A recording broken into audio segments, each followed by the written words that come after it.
السلام علیکم ورحمۃ اللہ وبرکاتہ۔ حضرات گرامی،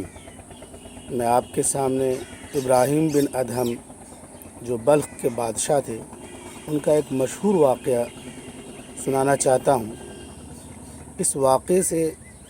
آپ تمام حضرات کو یہ اندازہ ہوگا کہ اللہ تبارک و تعالیٰ کے نزدیک ایک حرام کا لقمہ بھی کس قدر انسان کے اچھے اعمال، نیک اعمال اور ساری نیکیاں کیسے برباد کر دیتا ہے اللہ تعالیٰ۔ مشہور واقعہ ہے کہ ابراہیم بن ادہم بلخ کے بہت بڑے بادشاہ تھے۔ ایک مرتبہ وہ اپنے لاؤ لشکر کے ساتھ جنگل میں شکار کرنے کے لیے نکلے۔ ایک ہرن کا پیچھا کرتے ہوئے ابراہیم بن ادہم بہت دور آگے جا نکلے، جس کی وجہ سے لشکر سے بہت دور نکل گئے اور تنہا ہو گئے۔ جب دور چلے جانے کے بعد ہرن کا پیچھا کر رہے تھے کہ اچانک ہرن آگے رک گیا اور ابراہیم بن ادہم اس کے پیچھے تھے ہی۔ کچھ دوری ہی پر اللہ تبارک و تعالیٰ نے ہرن کو گویائی دی اور ہرن نے ابراہیم بن ادہم سے سوال کیا کہ اے ابراہیم بن ادہم، کیا اللہ تعالیٰ نے تم کو اسی لیے پیدا کیا ہے کہ تم شکار کرو اور اللہ نے کچھ کام نہیں دیا ہے؟ یہ بات سن کر ابراہیم بن ادہم رو پڑے، توبہ و استغفار کیا اور وہیں سے تارک الدنیا ہو گئے اور دنیا کی ساری چیزوں کو چھوڑ کر حلال رزق خود کماتے اور اپنی زندگی بسر کرتے اور اسی طرح سے وقت گزارتے گئے۔ اس کے بعد اپنی زندگی بیت المقدس میں جا کر کاٹنے لگے۔ بیت المقدس میں ایک مرتبہ کا واقعہ ہے کہ سارے لوگ عشاء کی نماز پڑھنے کے بعد چلے گئے اور ابراہیم بن ادہم نماز اور تلاوت میں آدھی رات گزر گئی۔ اس کے بعد ابراہیم بن ادہم نے دیکھا کہ آسمان سے 2 فرشتے اترے اور بیت المقدس کے دروازے کے پاس آ کر آپس پہ دونوں بات کرنے لگے کہ اس مسجد میں کسی انسان کی خوشبو آ رہی۔ دوسرے نے کہا کہ ہاں وہ انسان ابراہیم بن ادہم ہے۔ تو دوسرے نے کہا کیا وہی ابراہیم بن ادہم جو بلخ کے بادشاہ ہیں؟ کہ ہاں وہی ہے۔ تو دوسرے فرشتے نے کہا کہ واقعی انہوں نے زہد و تقوی بہت اختیار کیا اور بڑی مشقتیں جھیلی اللہ کی رضا حاصل کرنے کے لیے، ولایت پانے کے لیے اور بزرگی حاصل کرنے کے لیے بڑی مشقتیں حاصل کی۔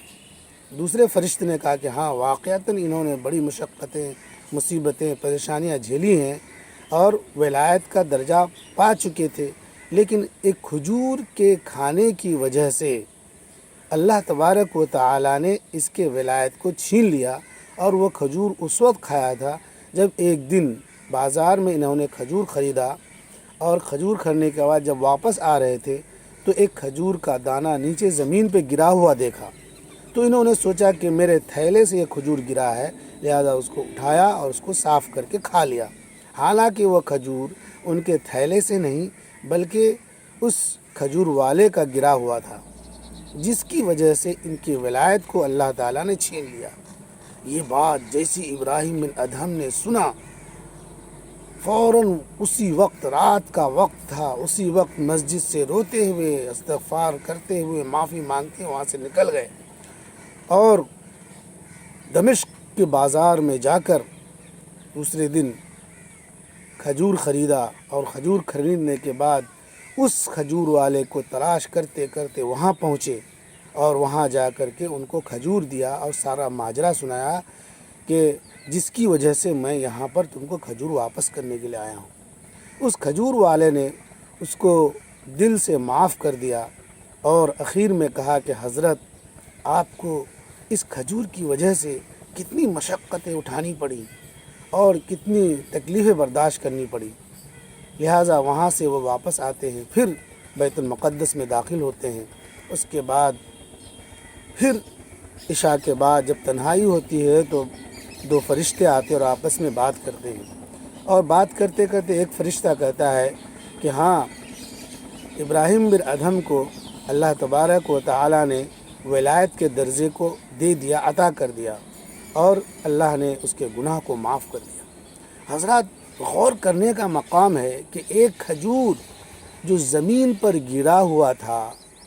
اگر مسئلے کے اعتبار سے دیکھا جائے تو ان کے لیے حرام بھی نہیں تھا، باوجود اس کے بھی اللہ تبارک و تعالیٰ نے ابراہیم بن ادہم کے مرتبے کو اس ایک کھجور کے دانے کی وجہ سے گرا دیا، گھٹا دیا۔ آج معاشرے و سماج میں بے دریغ بغیر کسی جھجک کے کتنے لوگ حرام مال کھاتے ہیں، کتنے لوگ حرام مال ہڑپ کر جاتے ہیں، بھائی کا مال کھا رہے ہیں، پڑوس کا مال کھا رہے ہیں، لیکن یہ غور نہیں کرتے ہیں کہ کل قیامت کے دن ایک ایک دانے کا حساب جب اللہ تعالیٰ لے گا تو اس کو ہم کیا حساب دیں گے۔ اسی لیے ہم تمام کو حلال رزق کھانا ہے، حلال رزق کمانا ہے، اور حلال رزق کھاتے کھاتے اس دنیا سے رخصت ہونا ہے، ورنہ آپ تمام کو معلوم ہے کہ ایک دانہ بھی حلال حرام کا پیٹ میں چلا گیا تو سمجھ لیجئے کہ سارے کی ساری عبادتیں ہماری بیکار ہو جائیں گی۔ تو ہم تمام لوگ کوشش کریں کہ حلال رزق کھائیں، اور ابراہیم بن ادہم جیسے مشہور و معروف ولی اور کتب و ابدال جیسے واقعے کو سن کر اپنی زندگی میں تبدیلی لائیں۔ اللہ تعالی ہم تمام کو عمل کی توفیق نصیب فرمائے۔